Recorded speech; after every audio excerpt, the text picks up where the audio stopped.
another round of Cantina Chronicles. This week we're covering the first 4 episodes of Bad Batch Season 3. Yes. Very exciting stuff. Yeah.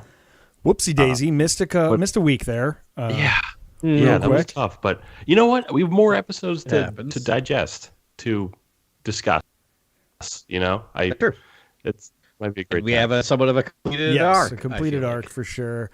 We're kind of the last people to weigh in on Bad Batch, but I'm cool with that because it gives us time to absorb and think. And I mean, we were very tired after the victory lap too, so Yeah. it's Right? Like I needed time to rest. after all those victory laps, Yep. right on. Yeah, seriously. No. I mean, we do. I think we had just yes. forecast a long time ago that we may delve into sort of Omega's, role in sort of the cloning of the Kaminoan cloning process and all that sort of stuff. So, I can't wait to dive into this with you guys. But first, I have a take that I don't think I've heard anywhere, so we'll get to that too. All right, cool. First. We actually have news this week. Yep, we should talk about new things in the Pantheon. news transmission. Subspace frequencies. Yes. I think the most exciting thing we saw was that we got a rumored release date for the Acolyte, which would be June 5th of this year. Yeah. That's exciting. And everywhere, that's super exciting. And everywhere that came out has been really good in the past. And all it's ever changed is when those things come out, it's either they got the day of the week wrong or how many episodes are premiering, but it's always right in that week. So yeah, I would trust it. Yeah. I'm always with these shows, like I'll believe it's coming out when like StarWars.com posts it. I hoped it would come out this year, but like if they punted to next year, it wouldn't surprise me. Production and I think possibly reshoots or possibly rewrites, and it's been through a lot of development and a lot of production, a lot of concepting, a lot of probably production design and CG design and a volume of VFX. Yeah, and the behind the scenes rumors are, and I mean, never mind. I was gonna say something that would probably get into a much longer conversation. Well, hey, I'll say it. Why not? That's why we're here. The behind the scenes rumors are about as glowing as I've heard since The Last Jedi. Like that was the only thing I heard about Last Jedi before it came out, was just like Lucasfilm loves it. They think it's great. There's like very little editing that was needed to get it ready to go. They're offering him 3 more movies. Like that's the last thing I heard before. Like I shut social media down and went to go see the movie. And I've been hearing like similar things about the Acolyte. Seems like the rumors are that they are in love with the Acolyte behind the scenes. Wow. Okay. Yeah. Well, that's great. That's incredible. Yeah, speak on that. That's awesome. I'm so excited for this show. I mean, I can't wait. Leslie Headland, I feel like, is like one of the greatest out there. Yeah, such a great story. Russian Doll, if you haven't seen it, check it out. It's a fantastic show. I have not seen that. Yeah, I will check it out. I can't wait to see the show itself. I just think that there's probably a lot of VFX incorporated in a show like this, and it's just something you want to wait on. Yeah, can I ask a sequencing question now? And that question is basically like, where's Skeleton Crew in all of this? For some reason, I thought Skeleton Crew was shot before this was shot, but I guess not. Or they decided to move ordering around. I feel like 2 years ago, remember we saw those really rough, like on the set, like iPhone videos or something of like them with like the young Wookiee and the, High Republic dress and like. Yeah, I mean, I feel like that was at least 2 years ago they've been working on it. You're right. It was during one of the celebrations. We saw more pictures or like there was a rough, behind the scenes of Acolyte and nothing in Skeleton Crew. That's right. Okay. All right. I was getting a little worried about Skeleton Crew. I'm still worried about Skeleton Crew. That's the one that's like, we got a teaser and then nothing. So it's like, I mean, I think they're going to make that. But aren't you waiting for Disney to pull Warner Brothers on something or like a HBO Max on something? And like, I just keep waiting for it to happen to be like, yeah, we wrote it off for a loss. It just disappears. I know. Wouldn't it happen to Star Wars if it was happening to any Disney property? Well, think about how many times they've had to bring in someone for reshoots and like rewrites, and they felt good about it, but it's like, what if those reshoots make it worse? Like, I'm surprised that hasn't happened yet. Right. And this could be something that's like, well, it's not quite what we want, and then now it's definitely not what we want. But I mean, I think that's a tribute to Kathleen and the group over there. They sort of they really have a distinct vision of what makes a Star Wars, and they haven't let us down yet. No. Asteroids. And Andor was incredible.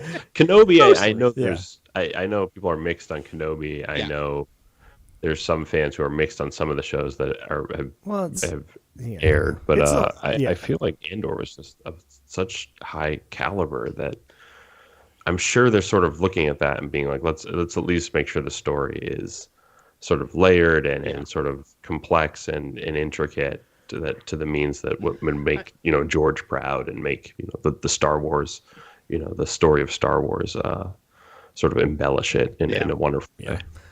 That's a good point. And I guess the way I would measure this stuff is like, I don't think there's anything I wouldn't rewatch, right? And to me, that means at least it was watchable. Like, even like, I'll just say it, the Book of Boba Fett, probably my least favorite thing that's happened rewatch. In Disney. I know I'm going to rewatch that at some point, and I'm fairly certain I'm going to enjoy that much more the second time through, because I can just do what I normally do with any Star Wars or property I like, which is just kind of like zone out here or there when things are happening I don't like, and then clue right back in when they're like, I don't know, blowing up a Sarlacc with a sonic bomb. Yeah. Right. Yeah. Like that happened. Yeah, there's great Let stuff. Us not forget that happened. There's beautiful storytelling in there. There's some high camp, and then there's just some kids on some candy-colored mopeds. Sure. Yeah. It's something we had not seen before in Star Wars. So just something that happens at some point. But it does look like they would actually be great on, I think we said this in the pod, like Coruscant, or like there's so many planets where like that would make perfect sense that's or like sort of the American graffiti of mopeds happening in the streets. Like a Nal Hutta or something where there's a lot of neon. Yeah, like a neon streets. It's somewhere. the way they. But other than that, great it's show. The way they moved to me. It was just like they're just like low power. There was like the slowest chase scenes I'd ever seen. Usually, if like you're on a hover vehicle, it's because it's like agile. These things were like the choppers. They're choppers. But I'll just slow choppers. They were like very slow. Slow choppers. I will just say this, and I'll say this as a legit criticism, because we're in the cantina now. We're being a little more looser. Everything about them was bad. Everything about them was bad. They looked bad. They moved bad. They sounded bad. Everything was bad. It was the weirdest thing I've ever seen in Star Wars. Because usually, like, I'll get 1 out of the 3. Like, it'll look good and everything else will be bad, or at least it'll sound good. Like, I'm not the biggest, like, an example of that is I'm not the biggest fan of like the silver ships, that the Naboobian silver ships. They're fine. I don't love them. But that sound design in episode 2, when that N1 Starfighter, one of the best sound designs, right? Like, so when I see that scene, like, I can zero in, I'm like, that sounds amazing for me. But man, when those speeders come on the scene, I'm like, I got nothing. I got nothing to latch on to, like. It's a little more forgivable on a rewatch. I think we hyper scrutinized every one of those episodes so hard. It's unfairly. Because I don't think they're really meant to be digested that way. I mean, these are long stories and they're meant to be like consumed as a story, but when you break it down to a serial, it's sort of like there's no context and whatever. I don't know. Yeah. Any hoozle, we got way off the point. Acolyte exists still and may in fact come out this summer, which would be super. In other news that should not be surprising to anyone, Respawn under EA, almost as soon as we heard the announcement of the first-person Mandalorian shooter by Respawn, it's over. It's already over. They've canceled the project. So, which is like, that is so on brand for EA and Respawn. Right. Like, just failure to launch. It's like they got a dedicated 10 years of like exclusive contracts with Lucasfilm. They could just have been 2 games. Yeah, they could have been 2 games, and it was the same game that they like had 2 installations of, and it makes me want to cry. But anyways, now that contract's over, there's a bunch of games in development. Yay. And but EA is still failing like they always do. So it's a bummer. I would have liked that game. That was like the lowest hanging fruit ever. And then Can I ask like a conspiracy question about it, which is, man, is that a loaded term? I used to love saying conspiracy, and now that just feels so loaded anytime you say that. But like part of me is like, do you wonder if they, like, I feel like one of 2 things happened. People on the inside saw that was about to get canceled and leaked it on the hopes that like you would get like fan whatever and it would keep it living. That's probably what happened, right? Because the other side of it is Respawn itself leaked it to see what fan response was going to be, and if it wasn't strong enough, they canceled it. Like, it could go either way. But right? I mean, everyone was positive about that, right? I don't know. That I read against it. Yeah, barf. All right. Well, we got more games coming. We got Outlaws. Outlaws is soon. Coming this year. Look forward this to. year. Yeah, probably at the end of this year. That'll December, Christmas time, or fourth quarter. Yeah. Yeah, Eclipse is in the works. I think the Knights of the Old Republic remake exists somewhere. It does. It's not dead. Yeah. I think I read that. I read this week it's not dead. Yeah. And they just go ahead. It's just in contract purgatory, and they're trying to figure out like who owns the rights to what. And it's like it's the game development system's trying. So it like could die, but it's not dead. They're like, no, we just got to figure out some shell companies or something. They just got to figure out who gets the money, and no one wants to turn the money away, and someone will do. Dark Forces, right? The remaster just came out. The Dark Forces remaster, I think, just came out this week, which I will hopefully not get too drunk and download that and play that after the podcast. As I did, I think last time we podcasted, I downloaded something, Bounty Hunter. Played 5 minutes of that and went to bed. Right. Hopefully Dark Forces is a little better. I was gonna say about you know what's totally gonna happen with Outlaws? I'm gonna call it on this pod. They always promise these things end of the year, which is perfect for my work schedule because I get like a month where I'm technically off contract. So I like work a little bit, but mostly like that's when I get my game time again. Like I usually will like crunch like a AAA game in January. Like that's usually my January. That's a great January. And this happened with Jedi Survivor. It was supposed to come out, and then they delayed it till April, which is hell month for me in terms of my job.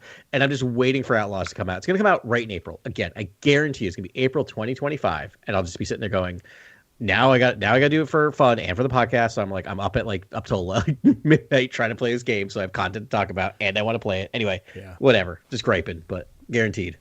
Right on. I love it. Speaking of games, Adam, didn't you mention you dabbled in some role playing of recent? I did. I played my first true D&D session last night, which was quite a bit. Which is weird because I'm an uber nerd, but I was talking about this with the people I did it with. Is that like, I'm a kid of the 80s and 90s, and it was pre-internet, so like your nerddom was basically forged on whoever was around you and happened to learn stuff. So like D&D was not a thing where I came from. Like I knew what it was, right? Like I knew it was available, but like it just was not, there's no to play it. No one really around me played it. Magic the Gathering was the thing that broke through in my area. So I played a ton of Magic the Gathering, but yeah. So I feel this weird as a person who totally understands, like I feel like I have that like geek osmosis of D&D. Like I understand all the terms. Like they were laughing at me because I was like throwing out terms. They're like, "How do you know what that is?" If you never played D&D, I'm like, I just do. Yeah. Like I'm a nerd. But yeah, it was pretty funny. I think I crit. I literally yelled crit success, and they're like, "How do you know what that is?" I'm like, "Cause I'm a nerd," and I'm like crit success natural 20. So I will just say that my first official role, other than like building character, right? Like my first role in gameplay was a natural 20. And then later that night, and we only played for 2.5 hours. I think I rolled 4 natural 20s. It's an auspicious start. It almost broke the game. Yeah. It's getting me psyched up to play Grant's campaign. I'm just saying. I'm worried about you in the campaign now. I know. Because it was weird, man. I'm usually not. But then my wife, who was playing with me, because we were playing with her brother. My brother-in-law was the DM, and his girlfriend and another friend. We were doing it. And so my wife just kept rolling like nothing. So she was just getting so mad at me. She's like, "You're sucking up all the good luck." Let's see how you do with the boost setback dice system. Yeah, which is slightly different. All right, we'll see. Something's gotta. They're still D20s, I think. And D10s. Yeah, I think what I've learned is this is why I have no luck in gambling, because all of the luck that was bestowed to me was in Dungeons and Dragons, and I waited to my midlife to start playing it. What a waste. Oh, man. All right. Well, we'll talk more about the gambler's fallacy when we cover the Bad Batch. We will. We had a Casino Royale scene in that, so in episode 4, so we'll be sure to cover that, Bad Dog. And the only other sort of Star Wars news that I thought was interesting at all was we saw Ahmad Best in a mocap suit on Instagram, hashtagging Jar Jar and EA, right? Yeah. Yeah. So running back some Jar Jar with Ahmad Best, like I mean, does anyone else heart swoon when they hear that? Yeah, Give it to me, right? Yeah. Love it. I'm excited to see Jar Jar's post sort of, Republic sort of storyline. I feel like he's one of the main characters, you could argue, and therefore his branch of the overall narrative could be very interesting and sort of add a lot of context. Yeah, definitely. Totally. I mean, the only person we've seen write a story about him is Chuck Wendig's Aftermath series. They did like a little offshoot vignette about like a homeless juggling Jar Jar, which is like, it was the saddest ending to any story ever. But so sad. You have to think maybe that was just a low point, and maybe he had better times before and better times after. But yeah, I mean, so it could be in a video game, but like you actually get Ahmad Best voicing the character, which would be really cool. Yeah, fascinating. I'm like trying to figure out what it could possibly be. Like EA has a lot of fingers and a lot of pies, but like they have the Galaxy of Heroes game, that mobile game, but they're not doing mocap. They're not doing mocap for that. I don't think that there's no way they're doing mocap for that. And like, what else has EA got, right? Like, to me, I'm like, I wonder if they're going to bring them into Jedi Survivor, like the sequel. Like the last time we've seen people in mocap for games in Star Wars land has been the Jedi, like, Cameron Moynihan doing Cal Kestis. So that's a good point. Yeah, and I feel like they're much further along than we think in that game. Like, I think they knew they had a hit on their hands. I think they knew this was. I mean, again, it's Star Wars. It's got to be a trilogy. You can't just make 2 games. Is this game going to be Jar Jar's trip to the dark side? His voyage to the dark side? That would be amazing. His descent into the dark arts. Oh no! Speaking of conspiracies, this could be it. Because honestly, that game, man, Survivor.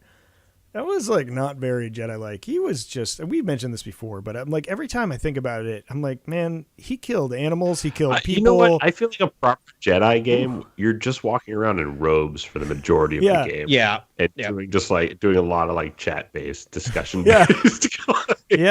Like conflicts. Maybe some mind tricks or some moving some stuff around, but it'd be like the powers of persuasion and, and Grant always talks about, just being like, stealth missions and stuff, right? Like that feels more Jedi. Oh, that's what I thought that game would be about, is crowds and sort of hiding your identity. Do that in Assassin's Creed stuff. Sort of mind tricking your way into areas in a city, or I love that game. And city area. But Ben, I have the same thing. I have this disconnect where I'm like, I'll just start like mowing down stormtroopers after a while, and I'm like, it just does not feel like a Jedi to me. Even though I'm playing, wouldn't it be better if it was like the Hitman games, where you basically have to like hide in the crowd? Totally. To me, that's like, that's all. It's post fall. That's what a Jedi would have to do. That should be the Mace Windu game. Let's do that. Yes, like Mace Windu post episode 2 or episode 3, right? Like he's like in the fall, like hiding in Coruscant, moving his way through Coruscant, just getting up levels. Like that's the whole game. It's basically like the raid video game, but it's I really want a game that's like that really goes into the air speeders on Coruscant. Basically is GTA with verticality. You know what I mean? Like something where it's the air speeders up and down, move them around, get crazy with it. Anyone read the Esquire article with Samuel L. Jackson with his lightsaber? Like he had like I another. Just saw all the pictures. He just had like another photo shoot with his purple lightsaber, and it was like an interview with him, and he's just like wanted to swing a lightsaber in his like photo shoot, and they're like, "That's great." I love that guy. I love that guy. Could so you much. do a sort of? Could you do a Mace Windu story in which like it?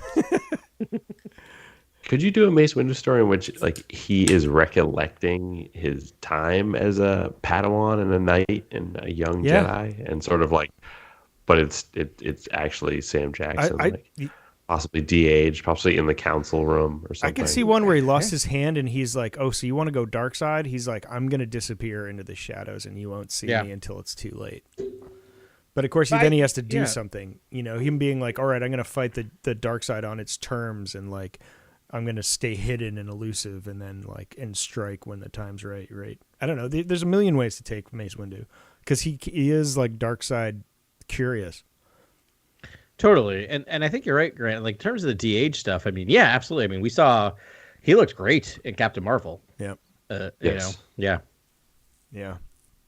Even the Marvels, the recent. I mean, he looks great now for a Yeah. 80-year-old man. Oh my gosh. That's what I mean. He's such a treasure, and it's like, while we have these Maybe people late and they're like eager, like, why not just milk it for a little bit more? Yeah. Stuff. Anyhoozle, that was news. He looks great. More Mace Windu stories. I know we're getting them. That got the comic. Yep. Mark Bernard in it. Here. Yeah. I loved the first two. Can't wait for that comic. That's going to be so great. They basically, Mark Bernard and the writer basically created NOS, like Fast and the Furious, in the Star Wars galaxy. And it's very exciting. It's awesome. Nice. Yeah. Should we get into the Bad Batch season 3? I mean, sheesh. We're a week behind. Let's do it. So as we arrive, we have Omega in prison in Mount Tantus under the watchful eye of Dr. Hemlock, Nala Se and the Wings, and a bunch of scientific experiments and cloning going on up in this piece. And yeah, we have a dejected Crosshair and Omega in the same place. We know Omega's captor. I'm forgetting her name right now, but I think I have it written here. I'll never remember it. Oh, Emery? Yeah, Emery. Dr. Emery. She's kind of great. Reveals she's also a clone. Yeah, can we talk about that detail yeah, first? Let's go. I love this. She reveals she's a clone essentially of Django, just like everyone else. Yeah. But she was taken to another facility by Hemlock, and then obviously came here. Yeah. But just interesting to think that Emery and maybe other clones, possibly high IQ, possibly high M count, like were sent to some sort of facility to work with Hemlock. Yeah, and I'm not going to go sequentially through these episodes because it's just not how I'm feeling right now. But it is revealed that Project Necromancer's Ground Zero is in Mount Tantus, and it doesn't take long for the Emperor to show up and just check on whatever's in these pods and what Project Necromancer is. And we know that Omega's part of that, and the Zillo Beast's part of that, and maybe everything's part of that. But that's huge. I mean, it's major. It is. Yeah. This is major lore right now. It's confirmation that we're like officially tying in like stuff from the Mandoverse. I mean, Project Necromancer was name checked in season 3 of Mandalorian, right? During the Fractured Empire's Skype meeting. Yeah, absolutely. Right. So we have that first episode, Confined, where Omega's basically imprisoned and going through the complex and finds this we see her routine. It's sort of her best friend, or becomes her kind of another companion to the Batch. Those hounds are called Lurkas in this season. Lurkas. Yeah, nice. And her favorite one. Lurkas? Lurkas. Yo, I had such problems with her accent. I thought her favorite Lurka's name is Batcher, but I thought she was saying Betcha. Like, I betcha, whatever. Right, and I was like, that's a weird name, but okay, but it's Betcha. Batcher. It's Batcher. I adore her accent. I could listen to her read the phone book. I love it. I love it. So everything she says, I'm just like on it. I adore that. Shout out to Michelle Ang. Yeah. Just killer. But yes, don't understand any of the, like, it was hard enough that they have all these weird names, but then. Anyways, it was all about saving Batcher in that first episode. Then the second episode, Hunter and Wrecker are in search of Tantus. We actually get a new criminal syndicate, or sort of like maybe not a syndicate, like a family, I guess, a Deveronian sort of right family. So we saw that guy with the cut off horn. He was in season 2. Okay. Actually, let me see if I have his name here. I don't. But yeah, we saw him there. He lost his horn in like a fight. The Queen is Queen Durand, and so I think this is the Durand sort of family, right? Yeah, Durand, some sort of monarchy of some kind. It was like they're fighting against the Pikes, and it was that heist with the Pikes, and they fall into like a wasp's nest. That's where he got greedy, something. Ben, you're gonna kick yourself for not knowing this Deveronian's name. It's Roland Durand. Oh, for heaven's sake! How do you forget Roland? Come I know. on. A little nod to the child Roland. Yeah. Dark Tower comes. To the Dark Tower where he rides. Yeah. Yeah. Yeah, Roland. I love that name. It was incredible. Just them standing on the sort of like the light barrier, the bridge that comprised of sort of the laser. That was so cool. And the armor, the Deveronian armor, was awesome too. Yeah. Like the face mask over the horns was so cool. Very cool. Queen Durand, voiced by Angelica Houston. Oh, no Really? way. Look at that. Thanks, Angelica. That's right there. Wow. The funny thing is they bury the guest star names in the back because it's because they always say like the big names at first, and it's always like because like it was Ian what's his name, the Emperor was the Emperor, like his voice was Ian McDermott. Ian McDermott. And it took me forever, like, because those go by so fast. I'm like, wait, pause. Oh, wait, I know. No, go back 10 seconds, pause. To get those, like, I'm like, you have amazing guest vocal, like, voices, and they just, like, go by in a millisecond. It's wild that they don't, like, take, like, the actual card moment to, like, shout out who they're getting. And I've got to start watching the credits, because I haven't the past few times. I've just been, like, so excited to get through them. But usually I do watch specifically for this. Turns out, like, Daniel Logan was one of those like child things. Oh. He was doing the voice. So they find the weight of Tantus and they meet these clones that are in the jungles there. And this is what I love about the new sort of canon take on Mount Tantus is that it's blending in sort of the clones from the Clone Wars and sort of making it rooted in cloning technology. Like the facility and the planet almost stands for it in a lot of ways. So cool. Like really loving the new canon approach to this location. Yeah, me too.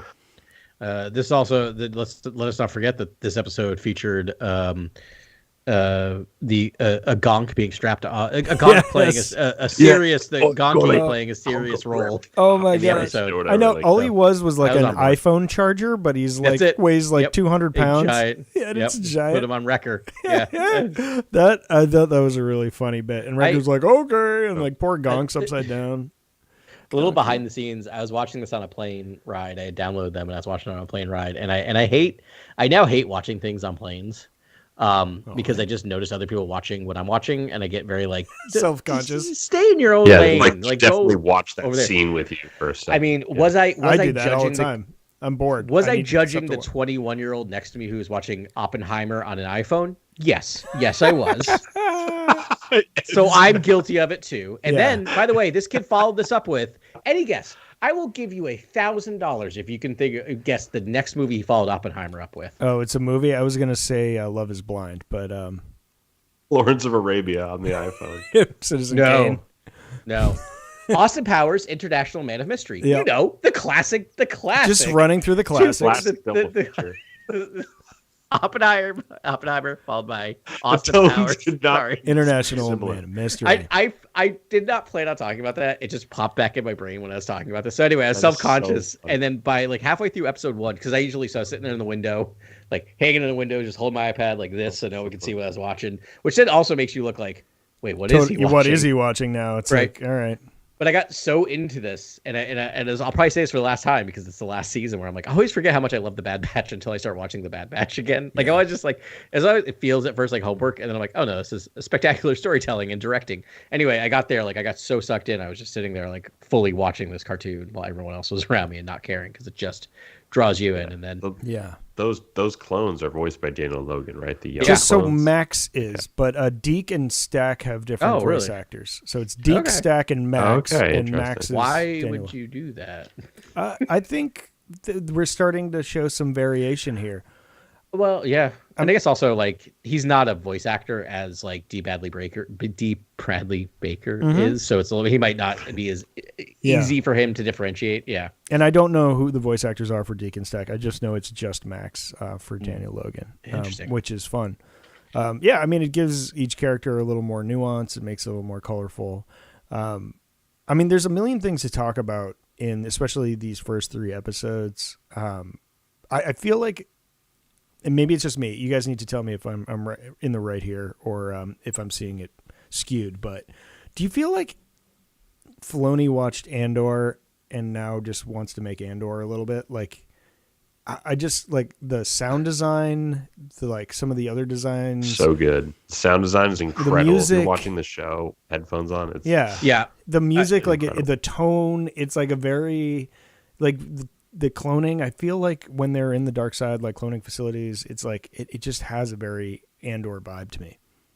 Yeah, I mean, I want to answer that in two ways. One, yes, but you didn't have to wait until the Bad Batch because we all saw Mandalorian season 3 with his attempt of doing that on Coruscant, that episode. Yeah, this even more so to me. Like maybe so that's he's closer to the say. mark now. Yeah, I was gonna say like this. Like I think he's gotten to the tone. Like I think I told you like the preview for the season. Like my wife saw because I had to watch it for the podcast. She's like, "Is the Bad Batch good?" I'm like, "Yes, we should watch it." And now I'm even more like I watched these first like 4 episodes and I'm like, Carly, we have to watch the Bad Batch. Like these 4 episodes were like there's a moment in that first episode where they keep cutting to I guess what would be commercials if they're commercials with the turning of the wheel of the sample. Yes. Is so deftly Genius, done. yeah. Like Yeah. I was like I'm like I can't imagine I can't remember the last time I was this ticking clock. yeah, like almost. like such a great way to do it, and a cartoon. Again, not to like downplay a cartoon, but you know, for like something that started out where if you look like go all the way back to the first episode of Clone Wars, which is fine, but you have like the annoying baby Hutt, and still figuring out. And it wasn't that Filoni was stinky. It wasn't that Filoni was bad. It was just like, okay, these are cartoons, so I got to put like a kid element in, right? Like that was his like he was trying to figure it out. But I also think that element is finally paying off. Yes, because this is the way to do it. I think what you're talking about, Ben, is like the cloning intrigue and the sort of dialogue and rhythms, you know, that surround those scenes where it's like Nala Se throwing away the samples, and now I think the young, you know, child character in Omega, or I guess she's now actually slightly older in this season with like a ponytail and like probably entering her teenage years. Like she's paying off because it's sort of like, why are you throwing away my samples? Asking these innocent questions about the sort of samples being thrown away, why they're lying, all this sort of stuff. And I'm like, this is actually really good. This is the sort of lore that's going to involve this character that I care about, is sort of her talking to Nala Se, her involvement in the cloning process, what she means to everybody,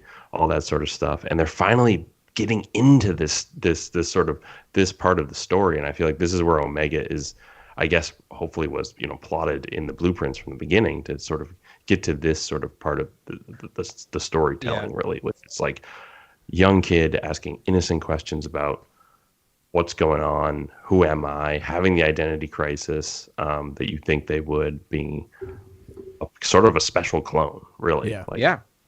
And the other thing is it's trusting in its audience. And what I mean by that is like we're obviously the audience, a bunch of like, you know, men in their like 30s and 40s, but I would watch this with my daughter, maybe not now, though I'm kind of actually thinking about this. I may actually watch this with my child at some point, and I'll explain why in a second. But like we're getting to the Pixar level storytelling where Pixar figured out pretty early like kids are actually pretty sophisticated, and can watch things and understand things at a level like one of my daughters who's 3.5's favorite movie is Turning Red, which is not like the most action gripping movie. Right. It's about a girl in Toronto in the early 2000s, and it's a metaphor for getting her period. Right. It's also a wonderful film. Like that's what I like that I could watch with her every time and enjoy it. But like she loves it, right? Like something about it connects. It's probably a giant red panda is the thing that makes her love it. But like, you know, kids get it, and I think that like learning that you don't need to tell childish stories to get kids involved, but to put a kid at the center of this, to put a child at the center of this, you're going to connect with children and parents, because boy, as my kid starts getting like more cognitively there and be able to have conversations, watching Omega in Danger is getting harder and harder for me because it's really easy for me to put my child's like mentality on her. Right. But anyway, sorry. Yeah. But anyways, I think you know, if you were bumping against the show because you thought it was just sort of a kid's show, there was a lot of like adventurous, sort of like good old fashioned adventure happening. But now I think the Omega character is actually kicking into a more serious gear, and that it's just it's all coming, you know, paying off now. She's going to be the mechanism for a character's redemption arc, which is beautiful storytelling, and we'll talk about that. In episode. And it's perfect. Like it's very cyclical. Like I'm really excited by Filoni's process. Should we get into some of the like core things to this show now? I mean, there's two questions I'm very much interested in. One regarding Omega's blood, the other is what's in those necromancer vats. Sure. Either one of those y'all want to comment? Yeah, those are the two questions. Those are the two big ones. Wow.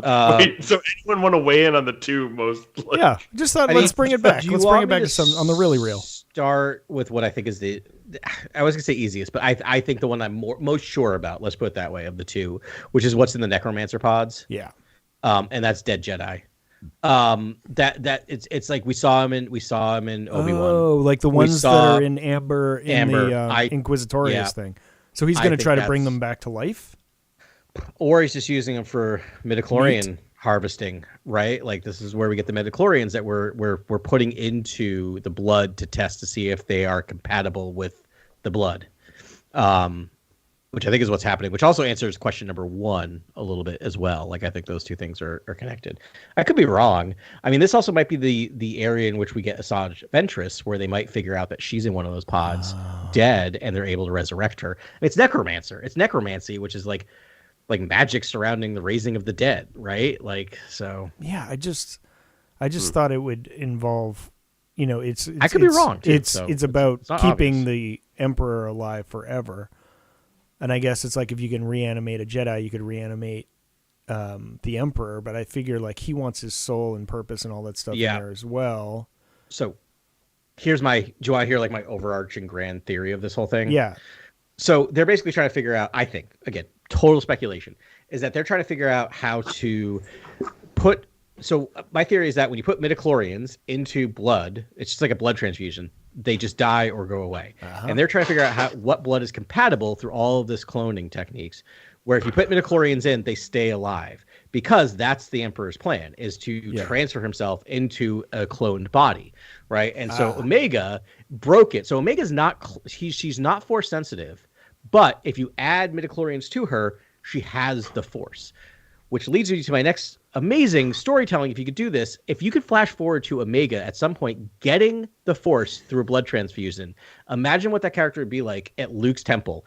This kid who's just like, you're not a natural Jedi. You were created, but like imagine that storytelling like and just her having to be like, but no, I really am. I have the Force, and just like this person just who is like everybody outcast. else.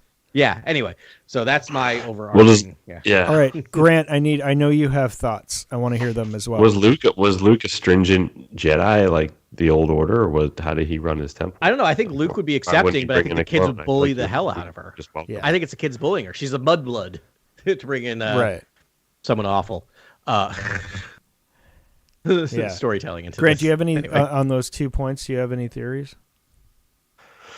I've heard the Asajj Ventress theory a few times. The Amber I like a lot.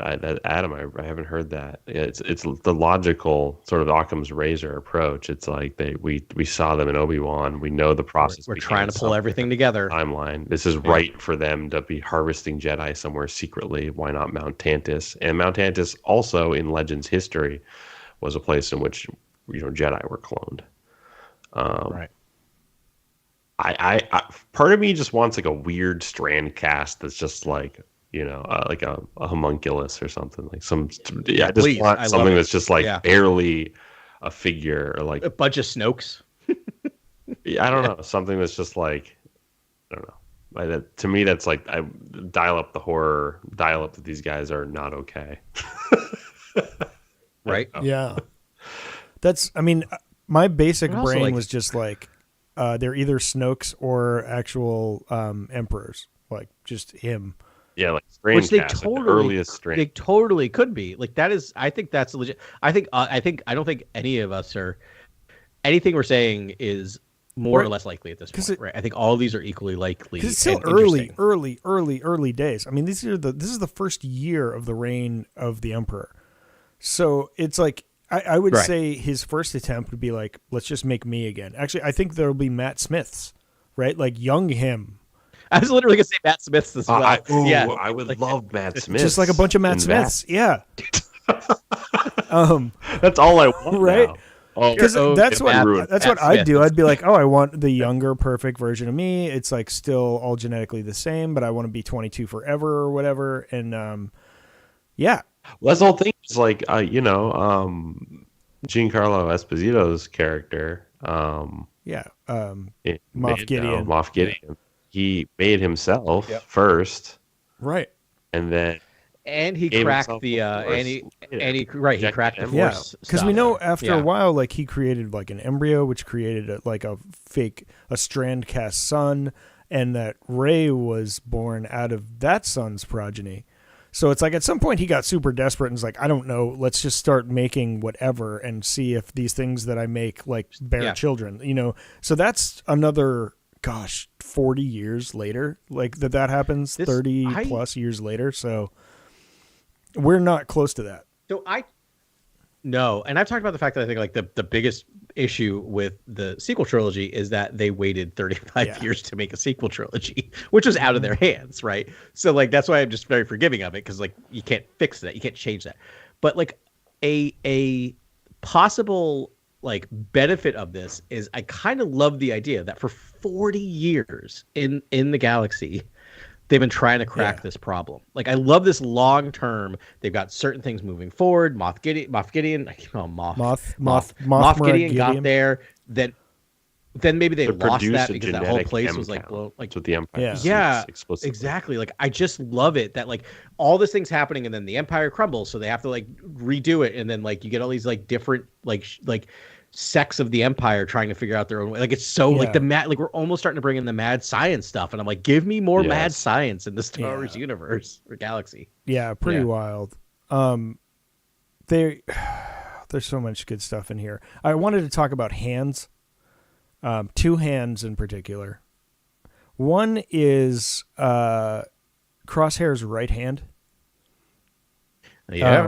And I had thought about, I'm like, what is the significance of his twitchy right hand? Mm-hmm. But then I started really thinking about it. And I think this goes back to Adam's call at the beginning of Bad Batch, where this is sort of like, this whole show is about the end of the clones and the beginning of the stormtroopers and like what happens when you move on. And it makes so much sense that like, Crosshair, the other people, the other members of the Bad Batch were able to use their skills to evolve and become the next thing. Yeah. But Crosshair is a murderer. He is a sharpshooter. He's a killer. And I think, like the reason he didn't like join them, his chip didn't go off, but he stayed with the Emperor is because it's like he has no place in the galaxy other than being a killer. Right. Yeah. And like, this is who he is. And then it's only now because of this, I forget why his hand shaking. It's like a genetic something. I really don't care what the reason was behind it. But the whole thing is now he's being forced to like confront like, well, what if I'm not even that? What if I can't be, like a sharpshooter and I can't do those things? What am I going to become? And this is him sort of being like, well, what comes next? What comes after? Yeah.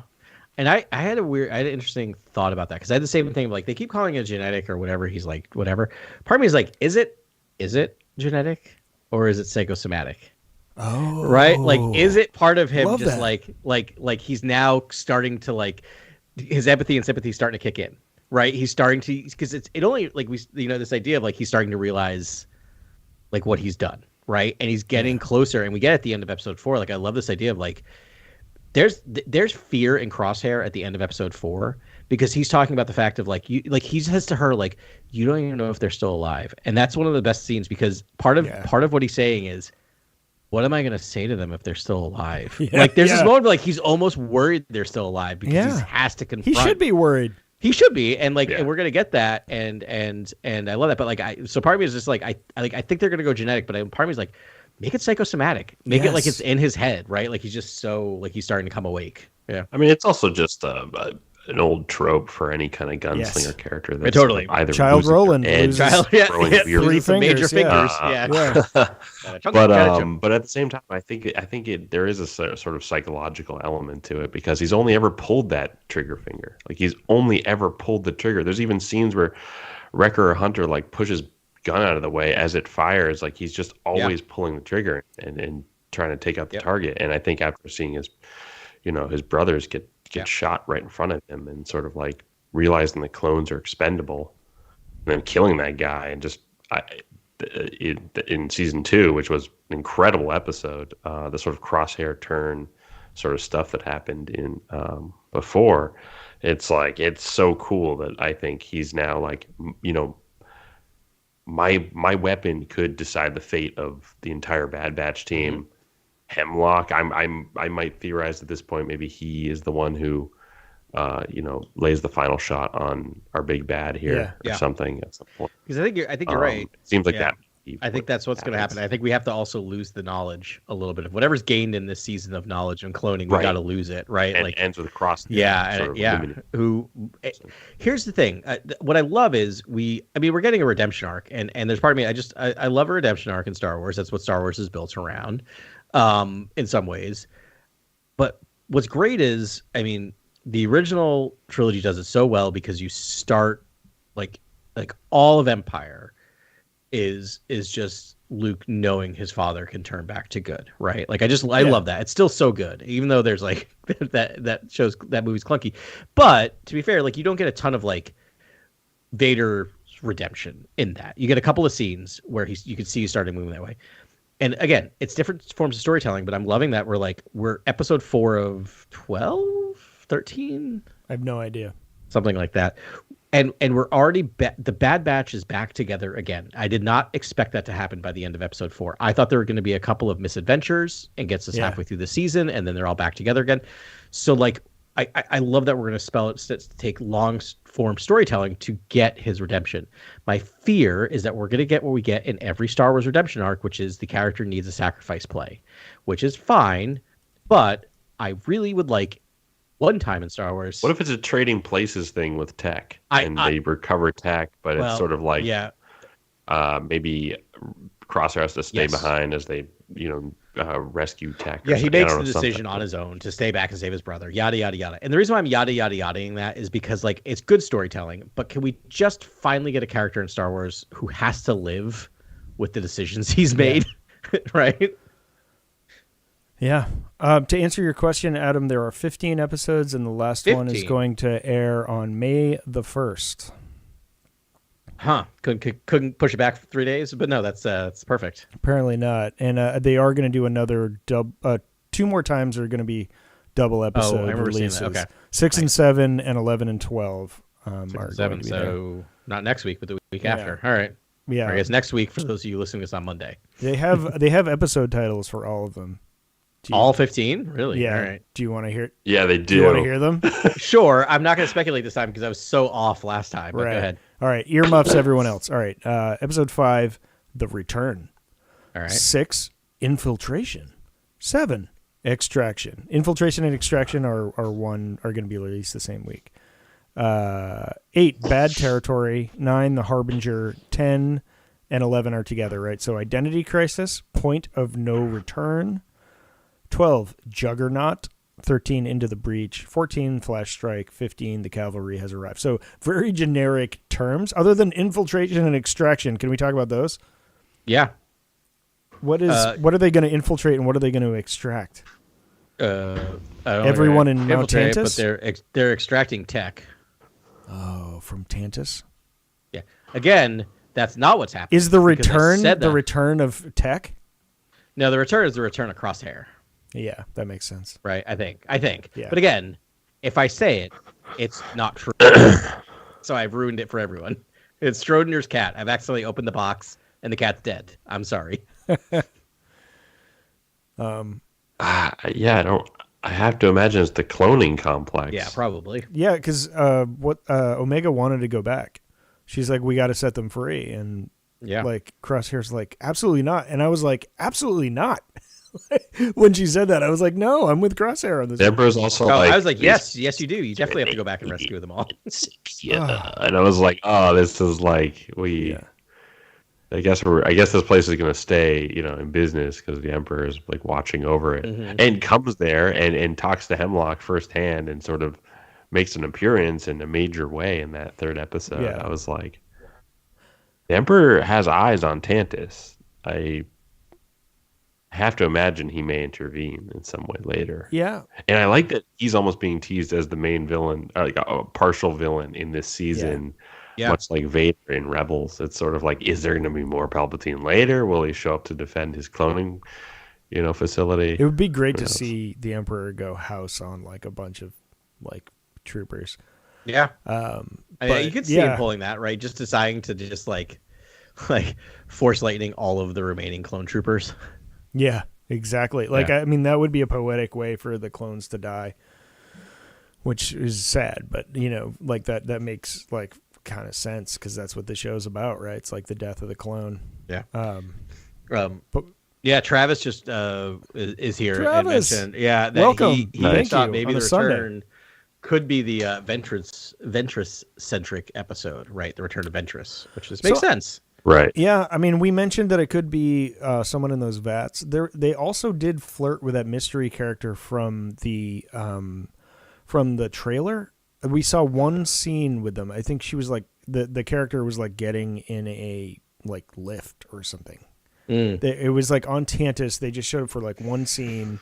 Yeah. But I'm this like they're in like black armor. Right. It's kind of like Crosshair, but I'm wondering if that's actually a clone of Ventress, like that maybe they weren't able to pass all the midichlorians along on to, but they just made one anyways for science. I don't know, but they just it felt Ventress-like. But I'm curious about that. That's the thing that I'm most interested in. This that is interesting, and there's something to be said about going back to Tantus for episode 4, because episode 3 is interesting, where it's just like, or episode 5. I mean, so because we just saw episode 4. Episode 4 is interesting because 95% of that entire show is Omega and Crosshair, and they cut back for like one scene in Tantus where it's just like, I love it. It's like, because you're watching a scene, it's like, don't forget this is happening. Like clearly they're gonna always cut back to Tantus at like once an episode. I have a feeling the themes here are trust and friendship, and in the best ways possible though in this show, because I think Omega lets everyone in and wants to help everyone, and Crosshair is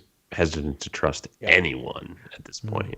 Is jaded on absolutely everyone, and he's ashamed. I think Crosshair has to. I think Crosshair at some point has to see that Hunter and Wrecker are there for him. That's the difference that they play in his life, is that they will show up and protect him if he's trying to evac somewhere or something, and he's like, oh, that's what these guys are. They've got my back. They're I think he always knew that, but it's like it was his ancient brain that was just out for self-preservation caused him to make some bad decisions, because he had a lot of change in his life, and it's still going on, and he dealt with it badly, but now he's like, I think it makes sense in the story for him to come back around and be like, and I think he could live with his consequences. So I think they could. If he's forgiven for them, he probably doesn't forgive himself, but it would take one of his friends being like, that's what I'm saying. That's the power of these moments, though. And I think Omega, it's just pure heart, and she can bring. Well, and that's the thing. Right? Having Omega there, right? Like, I have no doubt that forgiveness will be there, because Omega will require it. Right.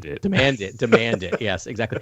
The other thing I was going to say is that I think Crosshair, I'm not trying to like justify his behavior, but I think he honestly believed that the Bad Batch were done if they didn't go with the Empire, right? And then he saw what the Empire did and realized he was wrong. He still needs to admit it. The other thing I want to say is that, like, it's kind of reflecting back to this, like the subtlety of the storytelling is, and check my math on this because I'm not 100% on it, but it seemed to be the case, is that Batcher he keeps referring to Batcher as that thing, your animal, your pet, da da da da da da. Yeah. And it's right episode, he's like, all right, bring Batcher in here. He finally refers to Batcher as Batcher, right? And it's a real subtle moment where I'm like, oh, it's a nice way to make him coming around, right? Like he's like, the thing is named now. This is our pet. Like, clearly I can talk to it that way. I also, one of my favorite things in storytelling is when you have a what's the word I'm trying to say? A mandatory line, meaning that there's no other line that could be written. Do you know what I'm saying? And that's when he's like, I can't believe you made it. How'd you make it? And they literally went, I had help. Right? Like, there was no other line that could possibly be written there. And that's one of my favorite things in storytelling, is when you've written people into a position where, like, literally the entire audience would just say, I had help, right? Like knows what the next line is because it's so powerful. And that's when I might have started to cry. Yeah, absolutely. Yeah. Same here. Was that the crosshair? Yeah, at the very end. The end of episode 4. Yeah. I'd love to talk more about episode 4 in general too, because it was a really, really cool episode. They're on, Lao, and I think it's called A Different Way. And like the moral of the story is that like, Crosshair is learning to do things in a different way on missions, right? Like it's not shoot first on everything, which sort of falls in line with my theory about his hand and all that, right? And he has to be with Omega, and Omega is choosing these different ways to go. But none of them work, by the way. And ultimately, Crosshair just shooting them out of the situation was the only thing that actually solved that mission. Yeah. So... Well, he's like, don't be trusting. They're learning from sometimes each other. You can't save everyone. Yeah. Why waste all that time when you can just shoot your way out of a situation? It's very true. The other thing about episode 4 is, again, this isn't a cartoon. That is like Y. I don't think it's Y7, but it's like maybe PG. Maybe it's Y. Whatever. It's like it's whatever. Yeah. They get into the intricacies of grift in a bureaucracy. Yeah. where I was watching this going, okay, I love the scene where she's playing with the Imperial officer, and he at the end he goes, okay, well there's the matter of the fine you owe. Yeah. And I watched this going, oh, he's gonna demand all of the money back. And when he says the fine is 10,000, pays it, great. We have 35,000. Then they run into the kid, 5,000. It was so much fun watching that where it's just like you like to write that subtly of just like slowly bleeding money to bureaucracy and grift is so funny. Yeah. Sometimes both at the same time. Yeah, it was great. I love those Cantina, the gambling scenes. I thought they were so awesome. And the lighting, again, I can't compliment the lighting enough. And then the Imperial Colonel or whoever comes in there is just a fun character to bring in and have Omega play. Yeah, I don't even know if he was cool. Named, actually. I didn't look to check him out. Yeah, I do wonder who the voice actor was. And yeah. I really... It was probably another like really well-known name, but... right? Yeah. Yeah, no, I love that too, a little Casino Royale. Because I forgot, like, they did sort of... A lot of the time spent in Sid's bar on Alderaan. Is that where they are? Yeah, Alderaan, I believe. Ort Mantell. Yes. Okay. That, she was playing games in a bar. She's playing all the card games, so it makes sense that she was like, and she was always, I think, beating all of them, if memory serves. Yeah. And like hollow chess and like all that stuff. So, that was a fun bit. But except she was like, I think I'll quit while I'm ahead, which no one ever says in any of those like, gambling movies or like, right. Ever.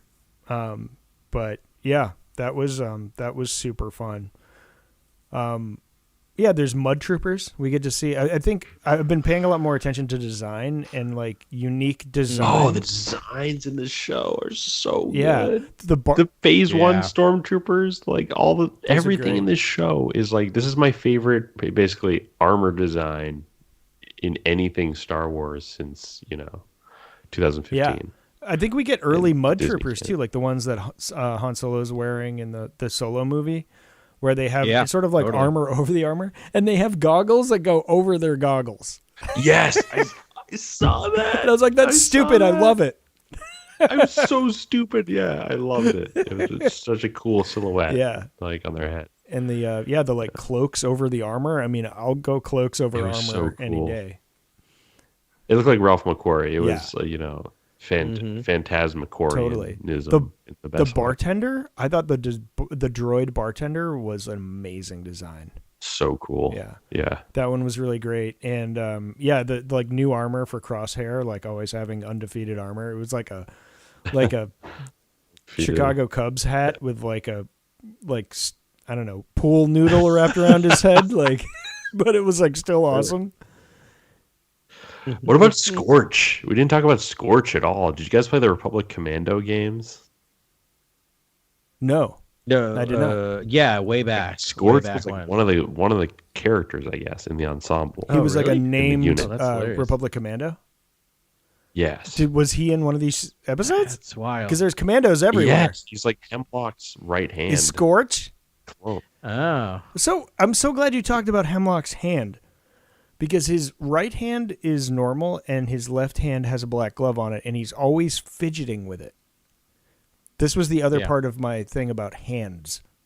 And I know this one is less intriguing than a Crosshair's twitchy hand, but like, what's up with Hemlock's left hand? Did he get it cut off in one of these battles and I'm an idiot? Or is there like something that's going to happen there? Is it a droid hand? Is it like a monster hand? Is it like a baby hand? Is it a baby Donald Trump hand? I love the idea. It could just be symbolism, counter symbolism or parallel symbolism with Crosshair, right? In terms of like that's pretty deep. The hand of a killer.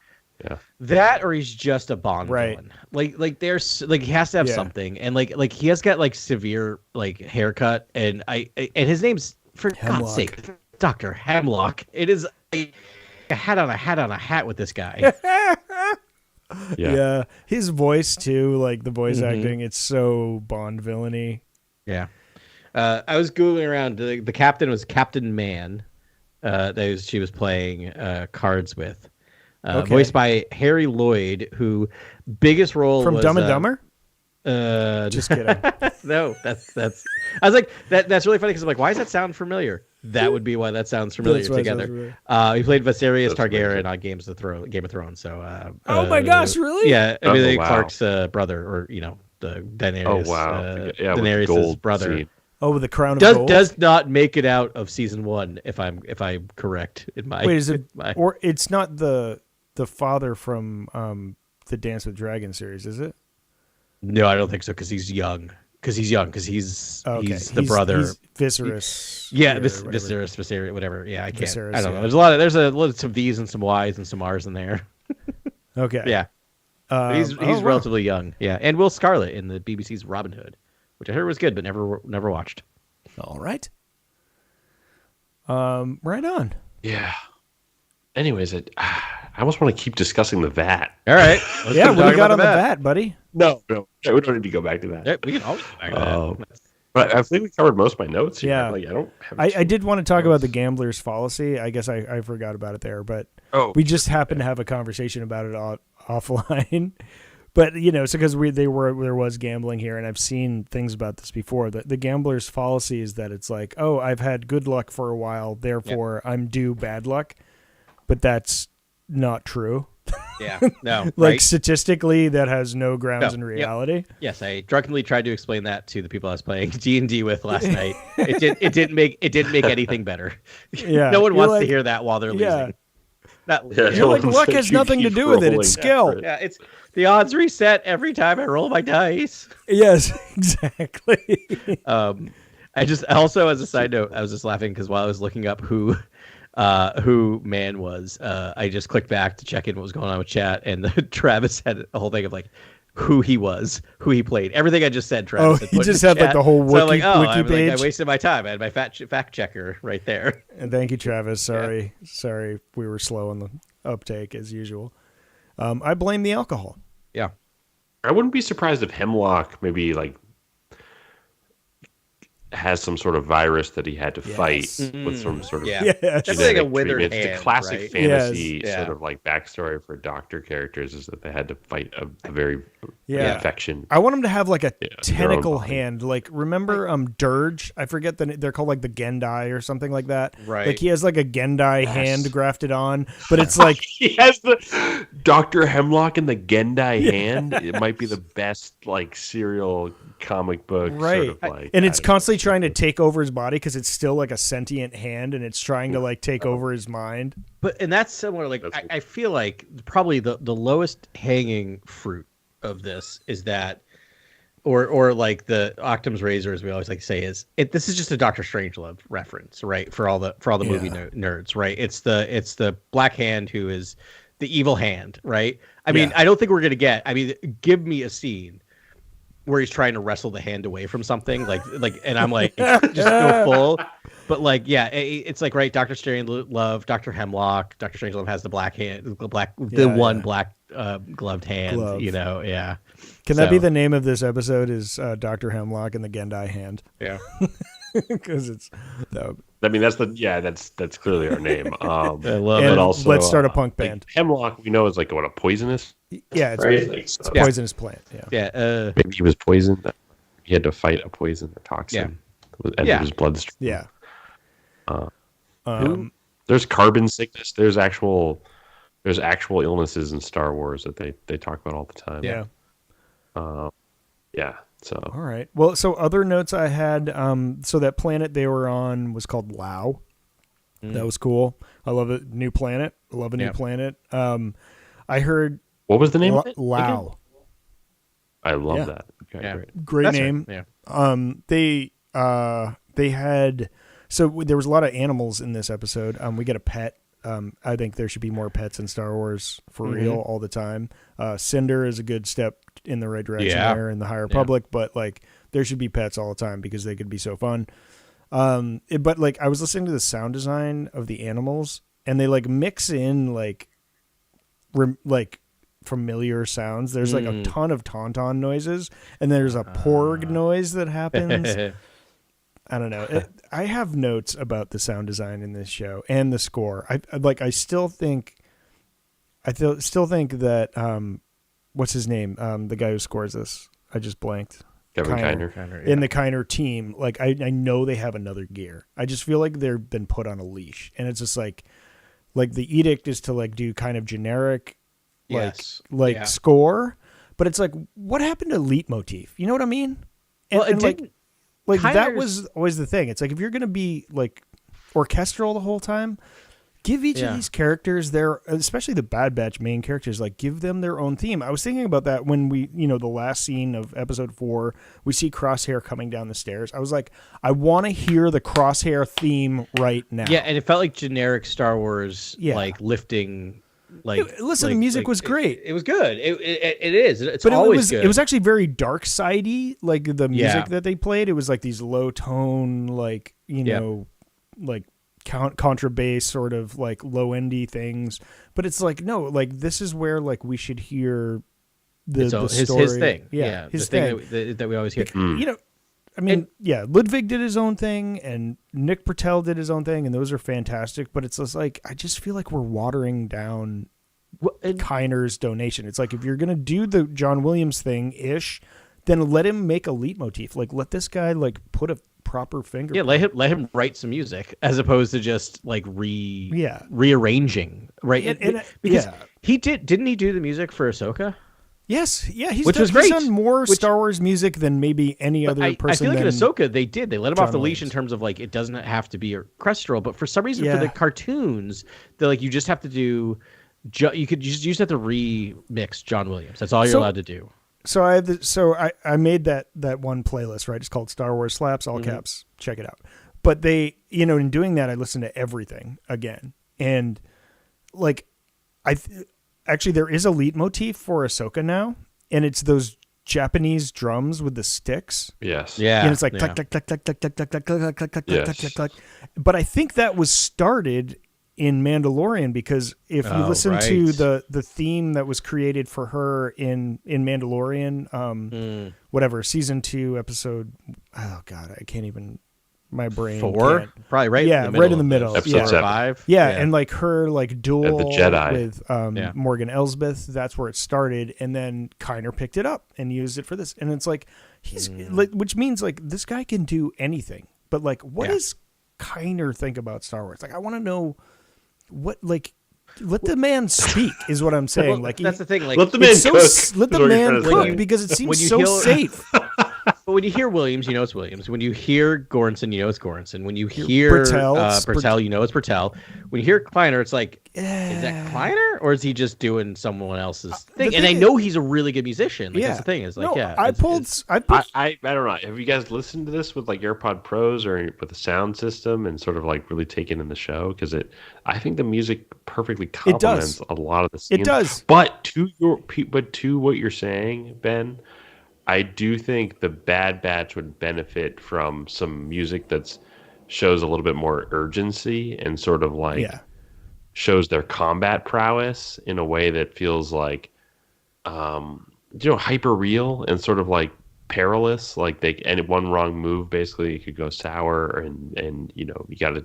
They have to have every move they do has to be done with a deft hand, and they basically are doing that, and it feels incredible. A lot of the times they'll just play like some triumphant sort of overture when they like just like beat up the bad guys, and I'm like, this is a little bit too kind of cartoonish and camp. I almost wish there was a little bit more of an edge to how they fight, right? Because like, and if you gave Crosshair that sort of music, when he starts to, you know, present more urgency and dealing, you know, in the moment using, you know, a blaster, it's like maybe that music starts to kick up, you know, it starts to come in. Once you have a motif, you can play with it. It can be triumphant. It can be, it can be darker. You can like play with that theme to do a lot of different things within it. He can totally do that, but it just, I don't know. We've been spoiled, and I don't know. It's like the music is softer in, like in the mix in Bad Batch and Ahsoka as compared to other things. I mean, you should hear how loud the music is. I think it's really great. I do think the sound mixing, music, and sound design of the show is actually like top tier and sort of like some of the best stuff I've ever heard. Yeah. Like, watch Bad Batch with your AirPod Pros, with your headphones. It's incredible. It's just like seeing the animation, and the sound is almost its own, you know, entity. Character, silhouette. It's really, really important, really powerful in this sort of stuff. Seeing Bad Batch on a big screen will be incredible. But I'm telling you, the sound pressure level, like the dBs on like the score in Ahsoka and all the Kiner stuff, it's lower than Ludwig's and Nick Britell's. And like I think that's intentional. I think they're like, no, we're doing this story, and this is the vibe that we're going for. And it's executed perfectly. My only thing is I want more Kiner. I want Kiner to just let the man cook, and like write some themes and like let him do the stuff. And this is my own personal thing. But yeah. Because also it's Star Wars. Every character should have their own theme. Every main character should have their own theme. Yeah, that 3 seasons of Bad Batch. These guys are legendary characters, and like the music makes that real. The other thing is like fascinating is like, could you imagine, like, you probably can because you both write music, but like this idea of like, so you have to write the theme for the Bad Batch, 4 clones who are clones, but they have slight distinct personalities. Like, isn't that a wonderful challenge for a composer to be like, so you just basically have to like give them, like, you have the first, like, your it could be one leitmotif that has like 4 variations, 4 different variations that like, right, like, and that it's would be subtle, amazing. but it's like it could be pronounced and you could figure it out. Like, I think art is best when given tight parameters to like create within. But anyway, sorry, I didn't mean to spend 10 minutes on that, but no, that's awesome. Yeah, love it. It's an interesting observation. Yeah, because I think he's doing Britell in this. Like, he's doing his like Britell impression in this season. Like Nicholas Britell, the guy that did the score for Andor, I think. But it's like a watered down version. It's like, just do your thing, man. You're good. You're really good. Anyway, sorry. Yeah, no, agreed. Yeah. We don't want to waste his skills. And, like Crosshair said, you're wasting my skills to Omega. Like at the end, he's like, really, I could just kill everybody. That's like what I do. And she's like, no, let's try it my way. And then they use his skills and they win. So thank goodness for Crosshair. Well, thank the Force. Yeah.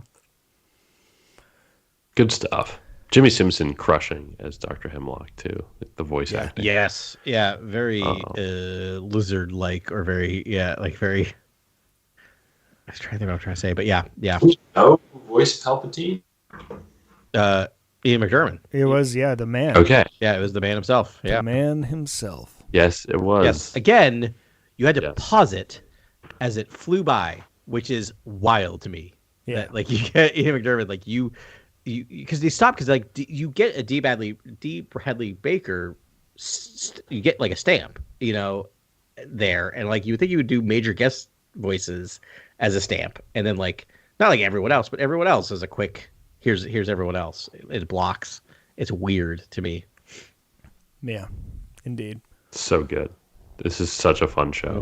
The lighting, the animation, it's just like firing up cylinders. Yeah. They've really found the style here. It's really good. It's also a show where like sometimes I, having gone through like the Marvel years of Netflix where I'm like, this show would be great. It did not need to be 12 episodes long. Why is it 12 episodes long? Like Daredevil would have been amazing if it was 8 episodes long. Right. Where I kind of have, I know like Ben, you're like more is better, more. And I'm more like, you know what, 8 episodes, that's good.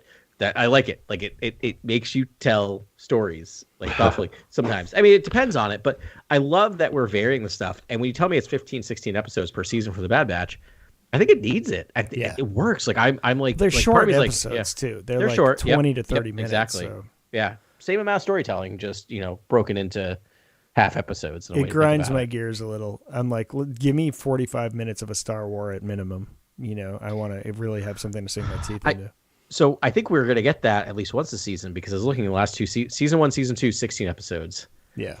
So this is 15 episodes because I bet you episode 15 is a double episode. So, I bet you that's 45 minutes long. I like crane back. I was going to start from season 1, episode 1, and it was an hour and 15 minutes. Season 1, episode 1 of I forgot about that. Yeah. And I was like, okay, so you can do this. It's all up to the thing. But I'm just saying, it's tough to like wait a whole week and then have 25 minutes of content.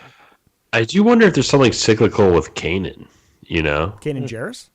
Yeah. Caleb Doom? Yeah. He could come back in right at the very end, right? Because the opening image usually mirrors at the end. Very true. Very true. Didn't even think about that.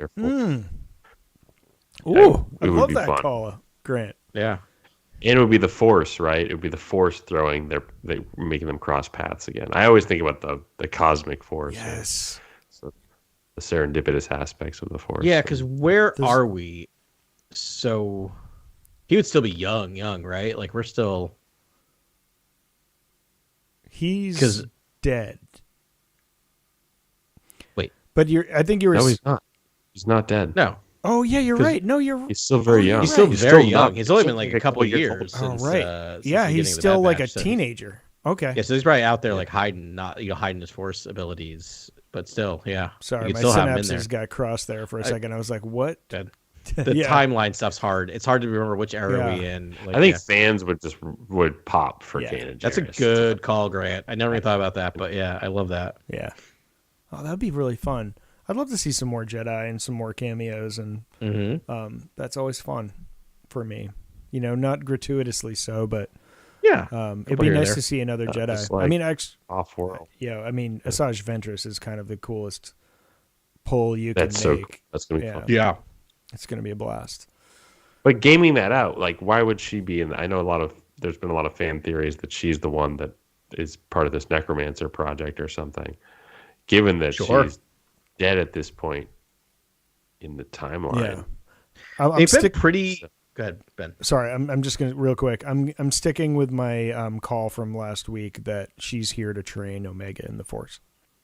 Yeah, it could be in the ways of the Force. It definitely could be. Okay, all right. They've pretty clearly stated that this works in canon, right? Like they're not like they're respecting, and not in the way like they kind of did that with the Ahsoka book, which was kind of like I don't know about that. I feel like you're just kind of selling me on a bill of goods, and it felt a little like they were when they would say that. It felt very like they knew. Yeah, they were full of it. And it's, even at the beginning of Bad Batch with the Kanan stuff, they seem to kind of just be like, yeah, but that was a comic book and whatever. Yeah. And this, they seem to be very much more, no, we promise you, all going to make sense and you're fine. So I feel like that makes sense. The Project Necromancer stuff. It's kind of seems to be the only way you can do to honor the why can it bend the name of the book? The book's gone in my brain. I can picture Dark Disciple. Oh, we got there at the exact same Disciple. There it is. Oh, goodness gracious. I mean, that's the fun part about being an alcohol-fueled podcast. The words come, but, not on time. Well. On that note. Yeah. We're doing our very best. I covered all my notes. That really was what who's in the vat and sort of what's the fate of Crosshair and the team. That's about it. And what's the deal with Omega's blood? I mean, it seems like she does not necessarily have the Force, but it's more like deep Star Wars science, which never happens. Like her blood is a conduit for cloning, and it's an essential Can I make thing. can I make a theory Yes. that would be just really monumental that's what we're here for for. me? But it's total fan theory. Tune out if you don't want to hear anything that's possible. No, we if hate it comes fun, true. Grant. You just met with great elation, I hope, by everyone.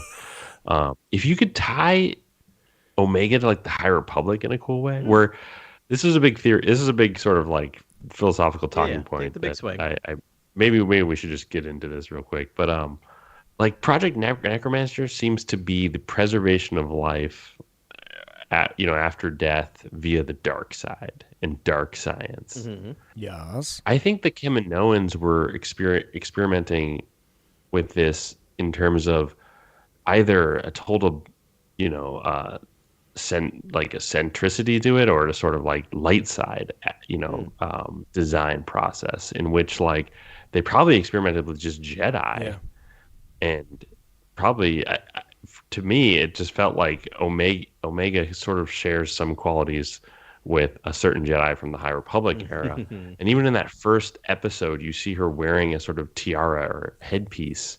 Yeah, That it's super reminiscent of a headpiece we've also seen a Jedi wear in the High Republic era. And that Jedi is none other than Avar Chris. yeah. Yes. So that's this is my theory is if you She is a clone of Avar Chris. Yeah. No, I'm just saying they're harvested a sort of M count genetic sequencing from Avar Chris in some way. And that would be fire. That would be fire. It's my theory, but I don't know. I'm just gonna throw that out there. Has like anyone other than Omega and the Bad Batch stated that she is a clone of Jango, right? Or is that something that we are just like? This is gonna be one of those things of just like no one said this. No, you all were assuming. She's just like, you're a clone, I'm a clone, we're related, and like it seems like Dr. Carr is like, and like, Nala says like, you're a clone. You're 100% a clone. And yeah, the 99s are like, yeah, but like you have a New Zealand accent, and that's the only thing we have in common. No one's explicitly said you are you come from Jango Fett. Let's also be clear. Accents are not genetic, right? So the only reason she has that, the only reason she has that accent is because she grew up around a million Tamara Morrisons, by a person who which is also where they should all sound like Kaminoans, but I guess because probably the only person they were speaking to was Jango Fett, was their trainer, right? And they all then taught each other, and then sure, whatever. That's where it's like stop. I don't want to pull on that thread because it's starting to come apart real quick. But like, so I think that's part of the thing. Is like I kind of love that idea, Grant, because they're like we never said that, and like. Yeah, dude. Accents aren't genetic, so you just put all these things together and assume she was a clone of Jango because that's a logical assumption when you think about it. But like, never said. That'd be amazing. That'd be amazing if this turns like, Avar Chris, and just an Avar Chris clone. Which why not? Maybe not. Or maybe just a vague sort of reference. Yeah. But, maybe the best parts of Avar Chris, the best parts of Jango Fett, like right, like a splicing sort of situation. And they're like, oops, it worked. Well, we better hold on. Yeah, but it worked, so let's hide this immediately because it's not dark side. And just say she's a clone. She's an unaltered clone or whatever. It's not just corrupt mad science. It's actually just there's a level of purity to just experimenting with sort of a Jedi of such light and sort of the sort of. She also should be a brunette. It's weird. Dude, I'm so glad you said this. How many more of these are you keeping in your pocket, Greg? Because this is like that made my night. No, that made my night. To me, I just think that would really like cover the entire web of the canon that they're exploring right now, and sort of be this really fun reveal. Travis is on board. Travis is on board. Yeah, all right. That's why I said here because I feel like it would be like I would pop out of my seat on the couch. Yeah, I would do a knee slide across the floor and like fist pump the air. Yeah. Yes. Yep. Exactly. It would be so fascinating because you could easily do that storytelling of just like, yes, you're the clone of a long dead Jedi, right? And you name it. So cool. And so like you could do it in a way that like you don't need like you wouldn't say Avar Chris because like the majority of your viewers would be like, I don't know what that is, but like but the rest of us would, right? They would just throw up her picture in Urabesh, and then that would just be like all the nerds. Would no, lose their mind. Yeah. You see a little bit of her. Yeah, and for anyone else, that would be a cool story. They could do something like with music too. Jedi. I mean, because she was like a music-based force wielder, and it's like they haven't done much with music, but like, what if she is put in the right situation where she's like at a live concert of like whatever, and like something stirs within her, like that could actually awaken the force in her or something. Like, that would be enough to be like, all right. Dang. I love it. I love this. Not what I would do, but it's what I would do. Yeah. It's just cool. I don't know. That's just so cool to me. Yeah, it'd be great. I'm on board. I wasn't there early. I was there early on Crosshair's Redemption, so don't you all forget about that. You were 100% there. Yeah. But that's why I think the vat maybe needs to be Palpatine, because I almost want it to be like he's too selfish to like try to use another body or something like that. It's just going to be himself. He just wants to be Plo Koon, like, so bad. It's the difference between Omega and what he's doing is that Omega is this sort of like, a search for this sort of genetic sequencing, but using just a Jedi of the light side. They're all Mace Windu's. Oh man. Oh, yeah. I don't know. I feel like Palpatine's like terrified of Mace Windu, because Mace Windu almost got him. But he could become Mace Windu and like inhabit Mace Windu's form. Like I don't know. I'm just throwing stuff out there because like Mace Windu is the only one who got the better of him, and I bet that sticks in his craw. Yep. Yeah. Even though I'm sure he declared victory immediately after that. But are we just remaking the movie Get Out? Yes, we are. Okay. All right. Just saying. Yeah. But not. I mean, pretty good movie. Remaking what? Get Out. Talking about the old white male being put into a black body. Like just saying, it's Get Out. Yeah, that would be the Get Out of Star Wars. Spoiler alert for Get Out, but anyway. Yeah. All right. Well, we did it for this week, y'all. Sorry, we took a week off there, but we're grateful to be back and talking about Bad Batch. We'll be back soon to have another episode on episode 5 of the Bad Batch and whatever news springs up. Plus, we have a couple other things in the work. We might have a guest on the pod, actually, which would be kind of fun to talk about some new things going on. Can't wait to talk to him. Jason. Yeah. If y'all are down, we could have. We're thinking about having Jason on to talk about Star Wars Unlimited. And we're gonna have a bunch of fun things in the pipeline coming up. And we got comics and books that we got to figure out what we want to cover, so we'll talk about that. I'm jonesing for High Republic right now. I can't wait to read more High Republic. So the young adult novel is coming out this Tuesday, the Defy the Storm. Yep. So we're still one back. We got the Escape from Valor, which is like the junior, like the middle school reader. Yeah. So we should cover those in a few weeks. Like I think we could do a Bad Batch in a book in a night. I think we can too. As long as it's not a double batch. Yeah. A batch of batches. Exactly. So maybe in a couple of weeks. Yeah, a few weeks. Yeah, love it. All right. Well, awesome. Thanks, everyone, for listening to us this week. We can't wait to talk to you again next week. Saddle up, get a beer, and join us at the Cantina for Cantina Chronicles.